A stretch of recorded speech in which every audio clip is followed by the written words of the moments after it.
கொஞ்சமாக எண்ணெய், ஒரு 2 ஸ்பூன் எண்ணெய் காஞ்ச ஒன்று, கொஞ்சமாக கடுகு, காஞ்ச மிளகா ஒரு 4 துண்டு துண்டா நறுக்கினது. 4 இல்ல இது போடு. கருவேப்பிலை பொடி பொடியா நறுக்கின சிக்கன்,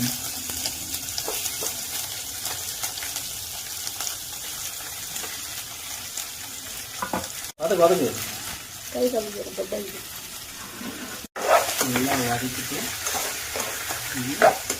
எண்ணெயிலே கொஞ்சம் நேரம் மிளகா சிக்கன் நல்லா வறுவல் ஆன உடனே தேவையான அளவுக்கு உப்பு,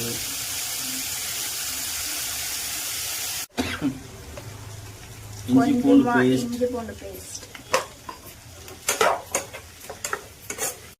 ஒரு 15 நிமிஷம் மீடியம் ஃப்ளேமில் வச்சு அப்படியே திருப்பிட்டே இருக்கலாம்.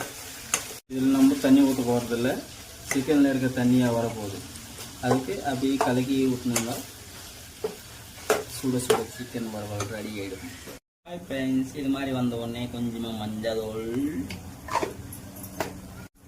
தேவையான அளவுக்கு மிளகாத்தூள், கொஞ்சம் தண்ணி எல்லாம் சுண்டி மிளகால கிட காரம் செக்கு போடணும். தேவையான சிக்கன் வறுவல்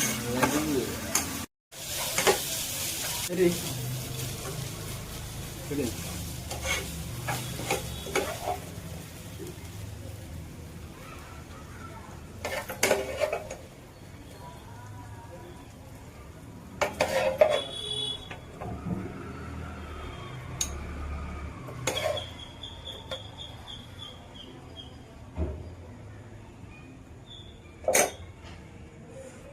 Thank you.